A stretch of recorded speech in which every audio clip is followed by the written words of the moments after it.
जुबैर साहब, ये सारी गुफ्तगू जो अतर साहब के भी आपने सुनी है, ये तो वाकई वैलिड बनता है। और ये जो कुछ भी हो रहा है इस पूरे प्रोसेस के अंदर, आपने खुद भी कहा कि जनाब हमने भी सियासी चाल चलनी थी, ये चल तो रहे हैं, सियासी चाल इसके चल तो रहे हैं, लेकिन सर इसका एंड रिजल्ट क्या होगा? क्या कौम और मुल्क का कोई फायदा हो रहा है इस सारी चीज से? नहीं, बिल्कुल फायदा नहीं हो रहा, क्योंकि देखिए जब वोट ऑफ नो कॉन्फिडेंस हुआ था और जिस तरह से इमरान खान साहब बाहर निकले और उन्होंने एक बयानिया बनाया, उनका बड़ा एक सिंपल सा ऑब्जेक्टिव था कि किसी न किसी तरह से वो इतना प्रेशर करें कि शहबाज शरीफ की हुकूमत को फोर्स कर सकें कि वो असेंबलीज डिज़ोल्व करें और अर्ली इलेक्शन करें। ये उनका राइट भी है, इसमें कोई गलत बात नहीं है, कोई गैर कानूनी बात नहीं है। लेकिन एक चीज़ एडमिट करने की, जो आपने शुरू में कहा भी और आपके सवालों में भी था, कि in spite of what ever pressure उन्होंने कोशिश की बिल्टअप करने की, वो एक मोमेंट भी, मैं हुकूमत में हूँ और मैं ये बिल्कुल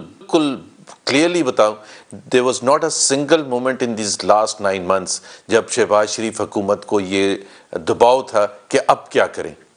अनलाइक 2014 फॉर एग्जांपल, जब धरना था, तो उस वक्त प्रेशर, जब वो यहाँ कॉन्स्टिट्यूशन एवेन्यू पर इस्लामाबाद में बैठे थे, तो वो जो प्रेशर था that was a genuine pressure. इस दफ़ा कोई प्रेशर, ये इमरान खान का फेलियर कहूँगा मैं, कि कोई भी प्रेशर वो डालने में कामयाब नहीं हुए।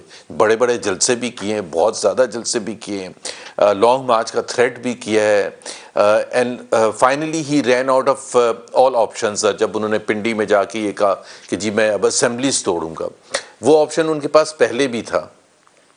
तो ये इस सारे प्रोसेस में एक चीज़ जो ख़राब हुई मुल्क के लिए, इमरान खान कोशिश कर रहे थे, बिल्कुल करें कोशिश, लेकिन इसमें सारी जो मसला था ये पॉलिटिकल इंस्टेबिलिटी की तरफ लेके गया और अनसर्टेनिटी की तरफ लेके गया।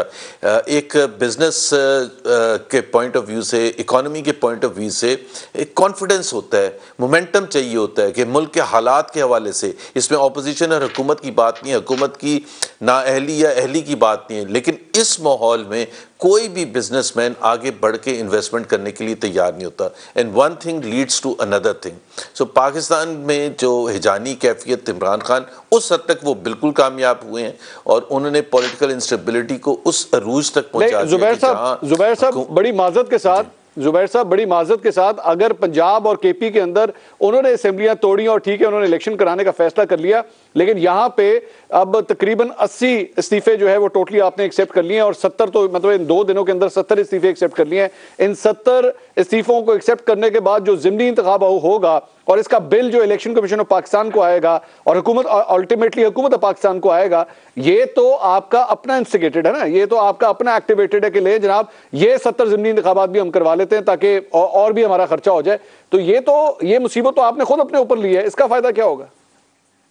अच्छा मंसूर, ये जो बातें होती हैं कि कितना खर्चा होगा बाय इलेक्शंस में और ये सारी चीज़ें, और इलेक्शंस के जब तक मीनिंगफुल रिजल्ट ना आए, ये सारी होती हैं जब मिलिट्री रूलर होता है और उसके जो सपोर्टर्स होते हैं वो ऐसी बातें करते हैं। ये खर्चा कितना आएगा? भाई पाकिस्तान का प्रोसेस है, आइन में लिखा हुआ है, अगर कोई रेजिग्नेशन होगा तो उस पर बाय इलेक्शन कराना होगा। ये खर्चे की बात कहाँ से आ जाती है? तो आपके अपने प्रोसेस में फिर तो ये हो कि 5 साल तक इलेक्ट हुए और कोई रिजाइन नहीं कर सकता क्योंकि खर्चा बहुत हो जाएगा। ये बिल्कुल हम, चूंकि हमारे यहाँ इतने टाइम तक मार्शल आर्ट्स रहे हैं या उनके सपोर्टर्स, ये बिल्कुल उस वक्त की बातें होती है। मैं इस चीज़ से बिल्कुल एग्री नहीं करता कि खर्चे को बीच में लेके आए। This is something which is required as per the constitution of Pakistan and it has to be done. अब उसमें आप right now where we are standing right now, Zubair sahab इस वक्त जो सूरत हाल है, मईशत की जो सूरत हाल है, ये जो खर्चा होने जा रहा है, आप कह रहे हैं कि ये मैटर नहीं करता। सर इस वक्त तो एक पाई मैटर करती है ना, the sort of conditions that we are in right now. तो फिर नेशनल असेंबली का इलेक्शन भी ना कराएं को देखते हुए एक रुपया बचाने की जरूरत है। नहीं, तो उस हिसाब से तो मंसूर वो ये तो एक्सक्यूज लेके नेशनल असेंबली का इलेक्शन भी नहीं कराना चाहिए, उस पर तो बहुत सारा खर्चा होगा। बल्कि उसके हिसाब से तो पार्लियामेंट की कार्रवाई बंद कर दें क्योंकि डेली खर्चे इतने होते हैं, टीएडीए होता है, पार्लियामेंट्री कमेटीज की मीटिंग में ना करें, ये तो कोई लॉजिक ही नहीं है ना। इलेक्शन जो होगा जुबैर साहब, जनरल इलेक्शन जो होगा वो तो 5 साल के लिए होगा ना, उसमें जो भी लोग आएंगे 5 साल के लिए आएंगे।